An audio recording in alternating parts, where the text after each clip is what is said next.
In terms of what we do with clients and how succession relates, I wish we could go back to 2014 when there was a lot more M&A activity because the industry was rocking and rolling.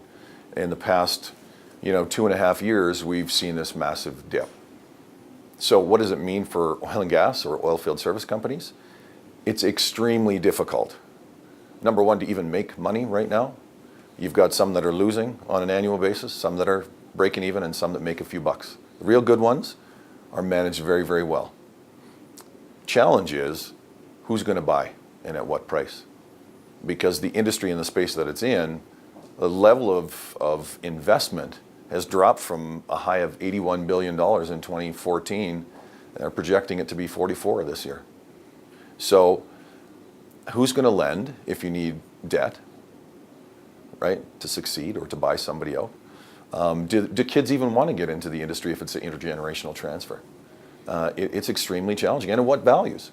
Because equipment values, a ton of the equipment in Western Canada has been scooped up at a discount, either by companies that could make that happen, or it's been sent elsewhere, probably to the US in most cases.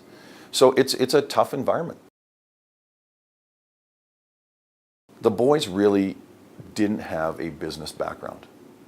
So from a business fundamental standpoint, they knew how to drive trucks, right? They knew how to do the actual work. They're very technical. And this is, in most cases, how small oil and gas or oil field service companies start. They're technical. They're good at it. They worked for somebody. They thought they could do a better job. They bought a truck. They bought 3 trucks. They had 10 guys. All of a sudden, it's ballooned in front of their eyes. So the boys had no understanding of what was in a financial statement, what a financial statement said, balance sheet or income statement. They didn't know, what margin was. So through a kind of a series of Q&A, we had to flush out, what they knew and what they didn't know so that we could help them close the gap.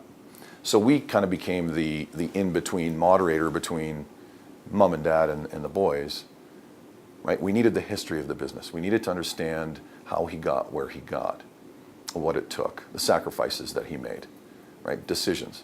So we could play a real active role in flushing that out so that the boys had a different and better understanding of the business. And at the same time, we could ask the boys, what they knew and understood about the business. And then we could educate them over time.